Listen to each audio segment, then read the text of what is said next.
Wolverine stood still, eyes blank, as the signal hit his brain. Across the battlefield, Superman's voice echoed one word: execute. The X-Men had no idea they were standing next to a living weapon. Wolverine's claws slid out, not by choice, but by command. Cyclops yelled, "Logan, what are you doing?" But Wolverine couldn't respond. The kill switch had triggered. Every memory blurred, except one name: Kal-El. And now his first target was Charles Xavier. Logan didn't know. That's the worst part. Not even a whisper in the back of his head, not a shadow in a dream. For all his pain, all his trauma, for all the years he'd spent running from his own past, this was the one secret buried, so deep even he couldn't feel it. But Superman knew. Years ago, when the multiverse first cracked and timelines started bleeding into each other, Superman faced a truth no one else would admit: that not every war could be won with strength or justice. Some battles would require monsters. Controlled ones, contained ones, programmed ones. The Justice League and the X-Men had agreed, reluctantly, to a desperate, secret alliance. They formed what they called the fail-safe protocols. Each hero would unknowingly nominate a counterpart from another universe to be fitted with a mental override, a kill switch hidden beneath layers of psychic encryption, implanted so surgically even telepaths like Xavier couldn't trace it. It was meant to be insurance, a final move, the last resort no one ever wanted to use.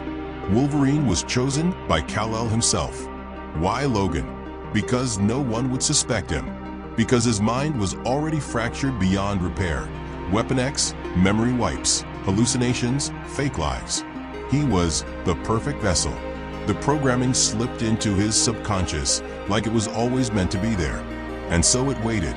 For years, the code sat dormant in Wolverine's mind, hidden like a virus. The trigger? A word, a tone, a frequency that only Superman could deliver. Through his voice, his eyes, even a heartbeat. It could be anything. And now, that moment had come. The skies above Earth had turned violet black. Something from outside space, beyond the multiverse, was creeping in. A dark intelligence that consumed not just planets, but potential timelines. The Justice League fell back. The Avengers were already scattered.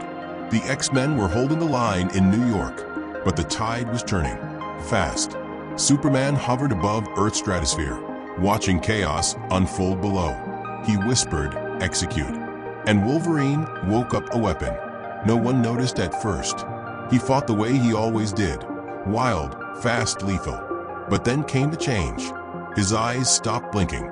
His breath slowed unnaturally. And then precision. Too much precision. Every slash landed at pressure points. Every target fell in exactly 3 moves. Logan was no longer fighting with rage.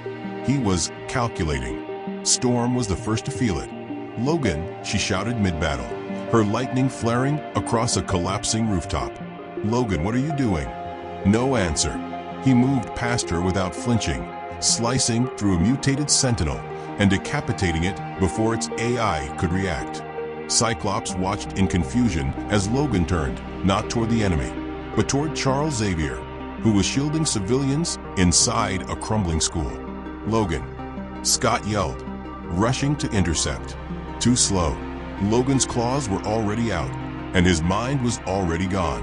Inside Wolverine's head, a storm was building. A voice, low distant, like thunder underwater, echoed commands through layers of synthetic thought. Protect the signal. Neutralize threats. Execute Alpha 1. His real memories flickered like faulty film. Jean laughing, beers with Kurt, rage-filled brawls with Sabretooth.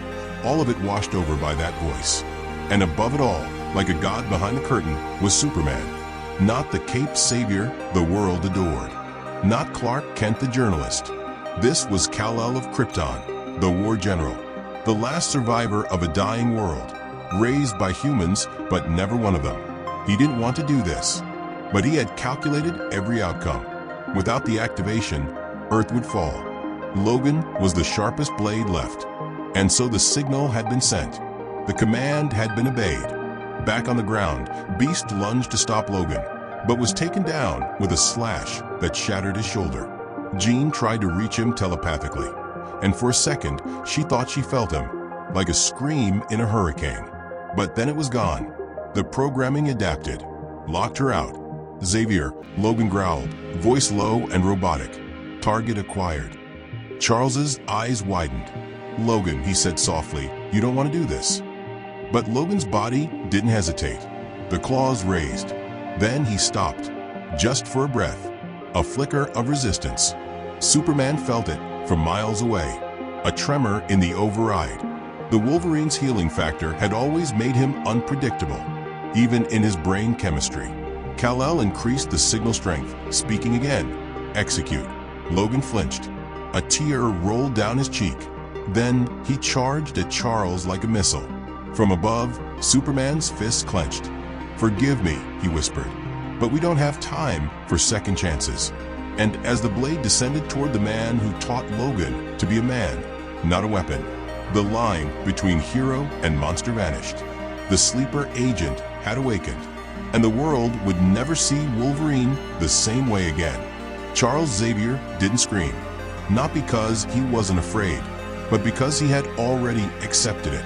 In that one frozen moment, staring into Logan's vacant eyes, he knew this wasn't Logan anymore. This was something else. Something built, controlled, weaponized. The claws came down, but they didn't hit flesh. A shockwave cracked the air. Cyclops blasted Logan mid-strike, sending him crashing into a wall of debris.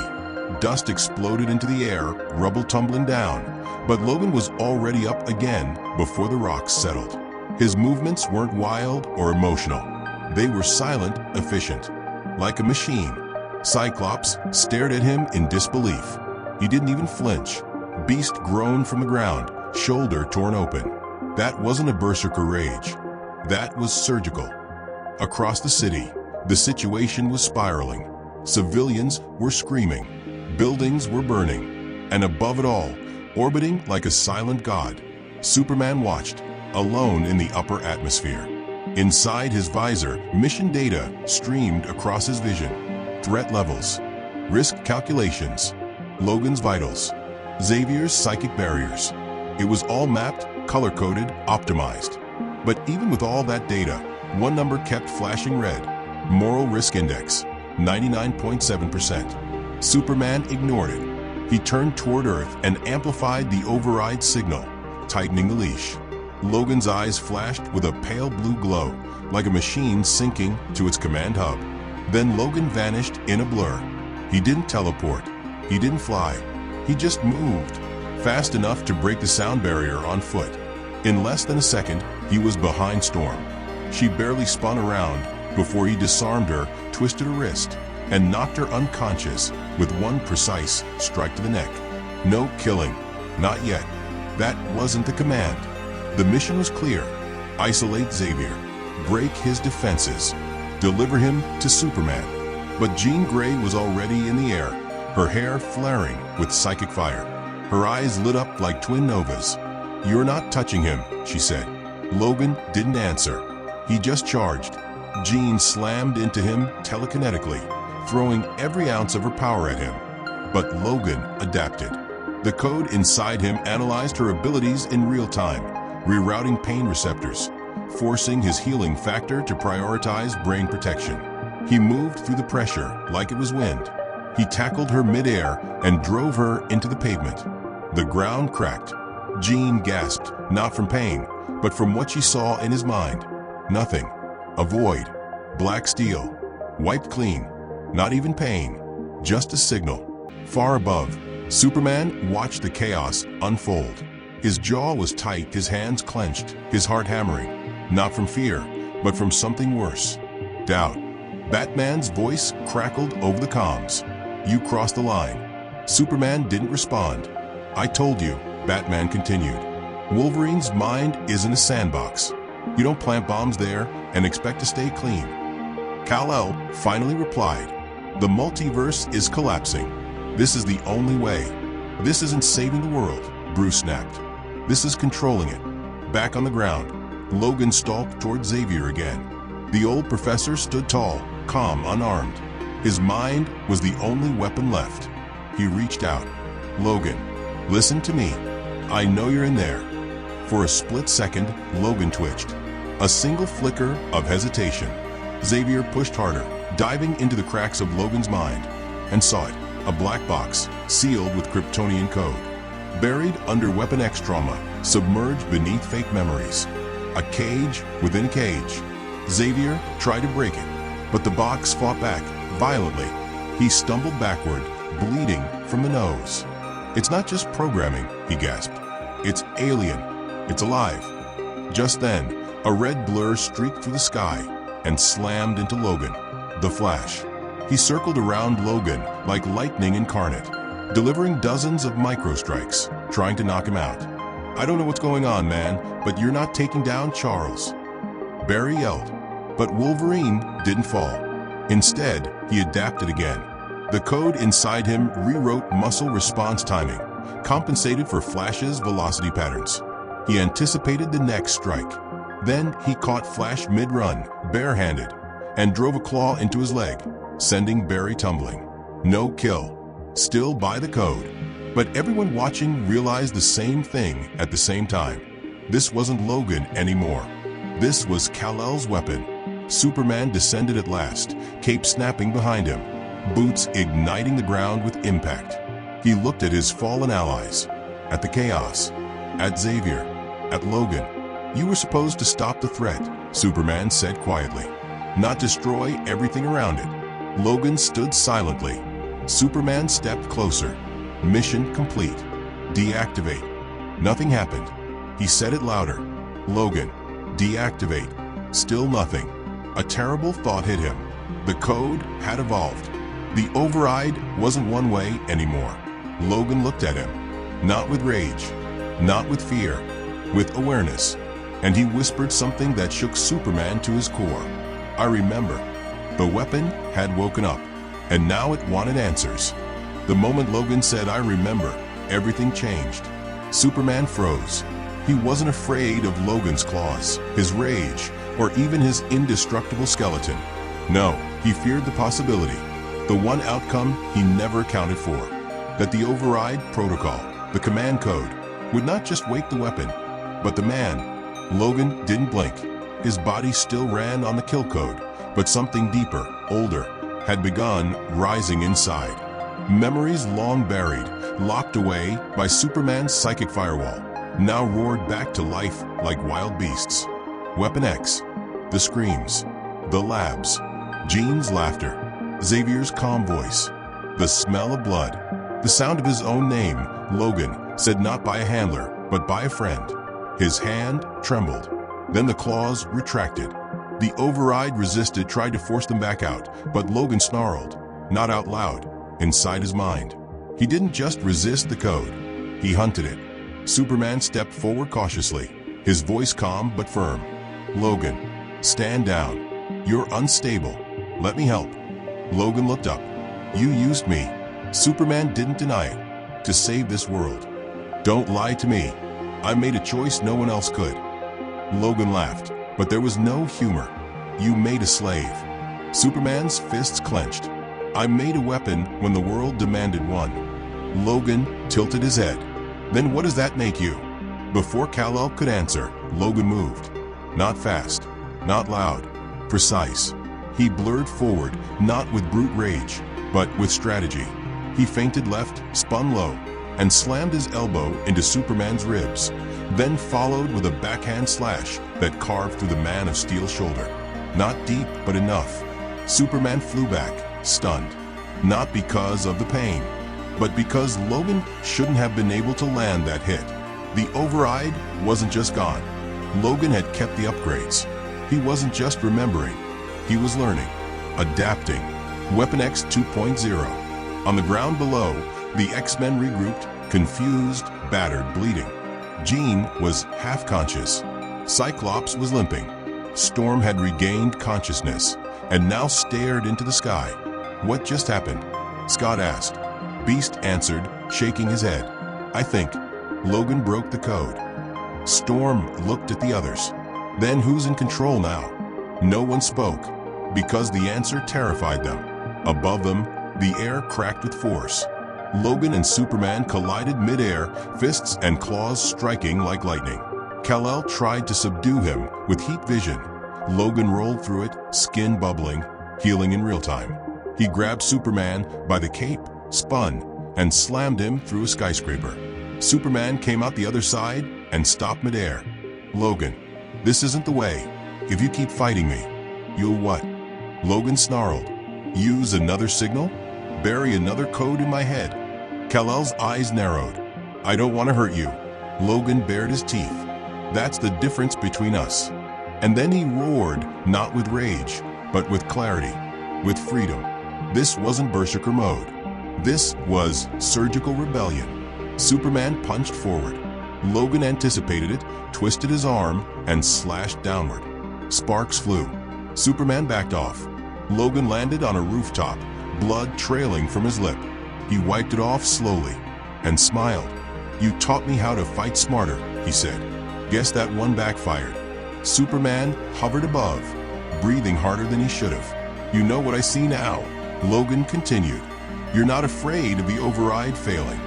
You're afraid of me remembering who I really am. Because the second I do," he extended all 6 claws, "you're not in control anymore."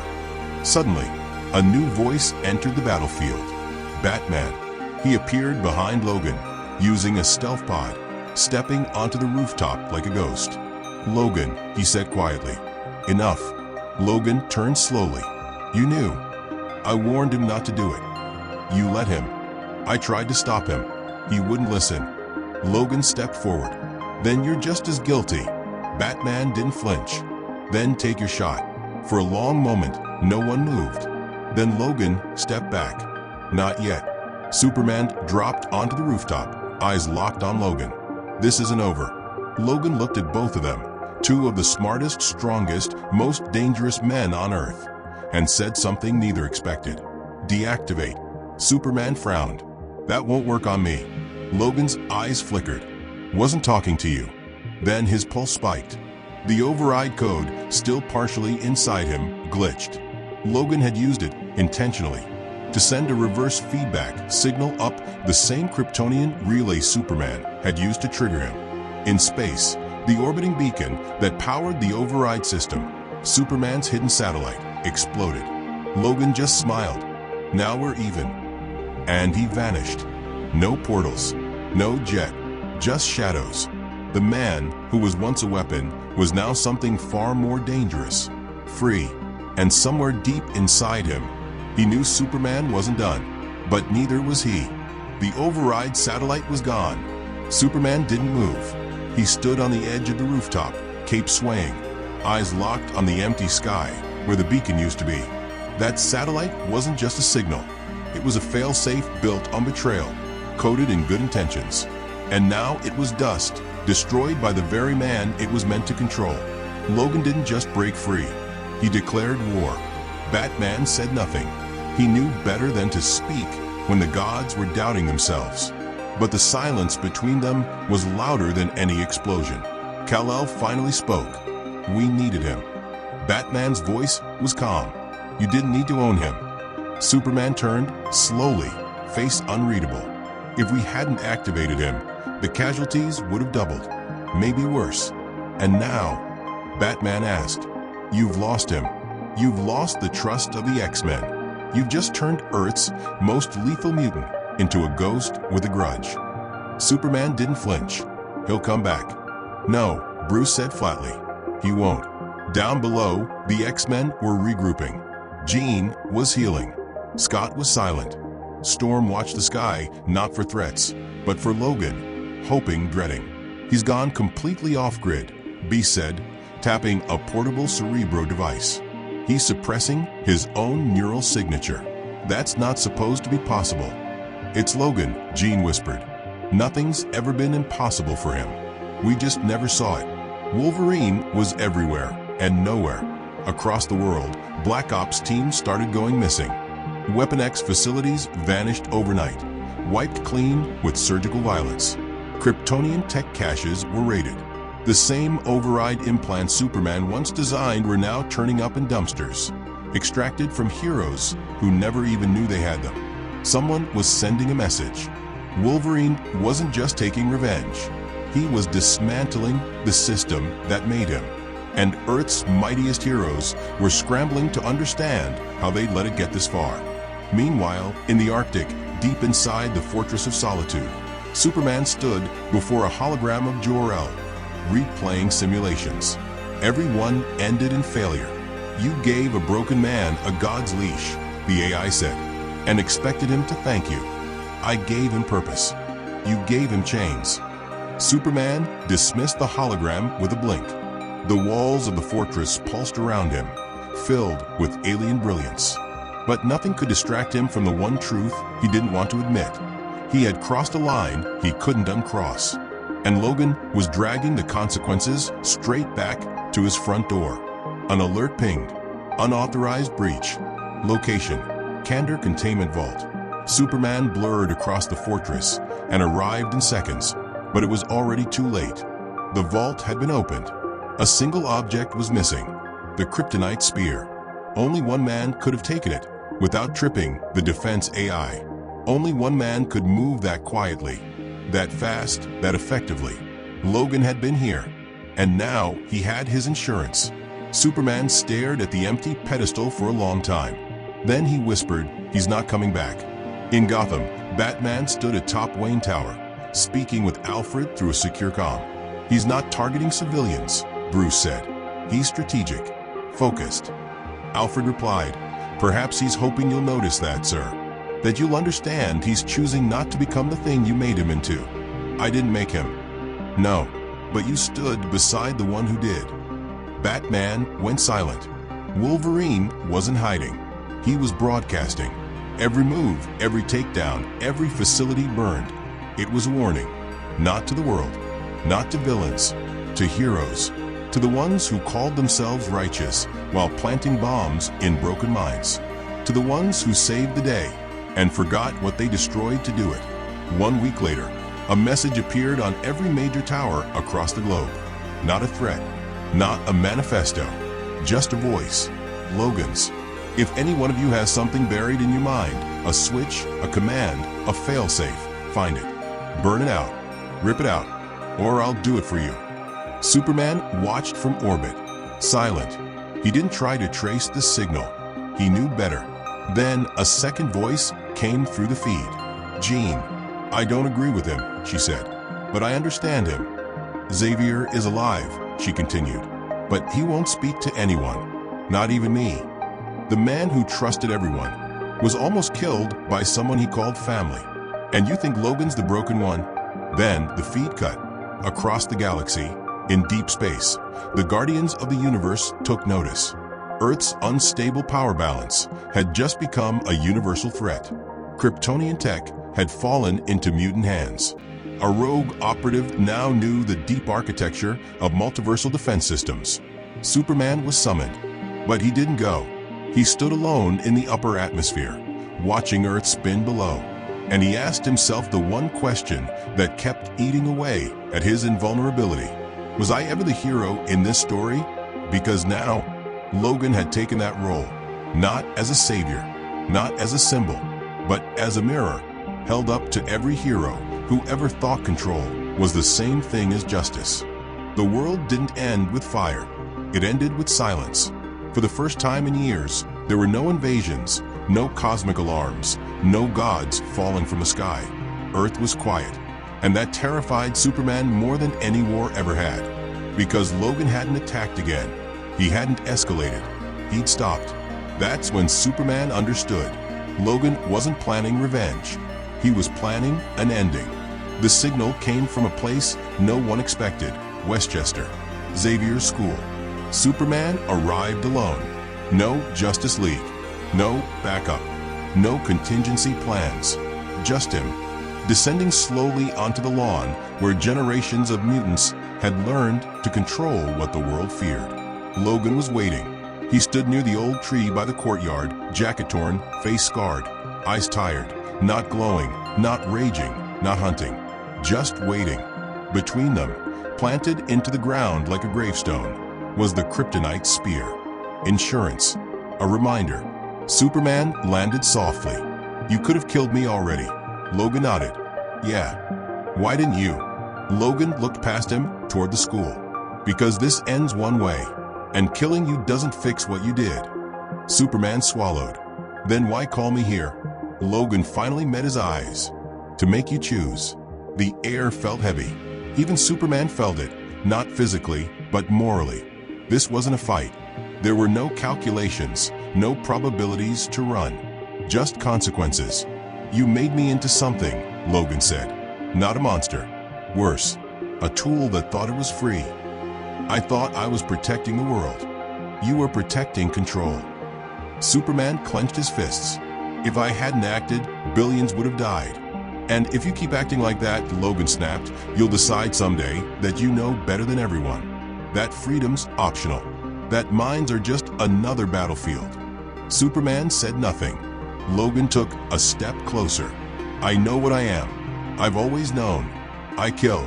I survive. I carry scars that don't heal. But I never pretended it was justice. He gestured towards Superman. You wear hope like armor, but you hit a kill switch in my head. Superman's voice cracked. I was afraid. Logan nodded slowly. So was I. Every day. Difference is, I never used that fear to own someone. For a long moment, neither spoke. Then Logan did something no one expected. He reached up and drove his claws into his own skull. Superman moved instantly, grabbing his arm. Logan. Wait. Logan's body shook violently. Blood poured down his face. The claws tore deeper, not into bone, but into the neural pathways where the last fragments of the override code still lived. He screamed, not in rage, in pain, in release. Superman held him powerless, as Logan ripped the final remnants of Kryptonian programming out of his own mind, tearing memory, pain, and code apart with sheer will. When it was over, Logan collapsed to his knees, breathing, alive, free. Superman knelt beside him. You didn't have to do that. Logan laughed weakly. Yeah, I did. He looked up. Because now it's done. No more codes. No more backups. No more gods playing chess with broken people. Superman stared at the kryptonite spear. Then he stood. Slowly, deliberately, he stepped forward and impaled his own shoulder on it. The pain was instant, real, crippling. Logan's eyes widened. What the hell are you doing? Superman winced, forcing himself to stay upright, making it even. He pulled the spear free and dropped it at Logan's feet. No fail-safes, Superman said. No satellites. No overrides. No secret commands. I'm done deciding for others. Logan studied him, then nodded. That's all I wanted. Superman healed slowly, painfully. What happens now? Logan stood. Now I disappear. Where? Logan smirked faintly. Wherever people like me go when the world doesn't know what to do with us. He turned toward the trees. Logan, Superman said. He stopped. For what it's worth. I'm sorry. Logan didn't turn back. Yeah, I know. And he vanished into the woods. Weeks later, the world adjusted. The Justice League dismantled every hidden fail-safe system they'd ever built. Batman burned his own contingency files. The Avengers opened their archives. Xavier stepped down from leadership, unable to reconcile what trust had almost cost him. And Superman? Superman changed. He still saved the world, still stopped invasions, still lifted cities and shattered gods. But he never again touched a mind without permission. Never again chose control over consent. Because somewhere out there was a man with metal claws, scars on his soul, and freedom earned the hardest way possible. Not a symbol, not a weapon, a reminder that even heroes must answer for the lines they cross, and that the most dangerous thing in the universe is a good man who believes only he should decide.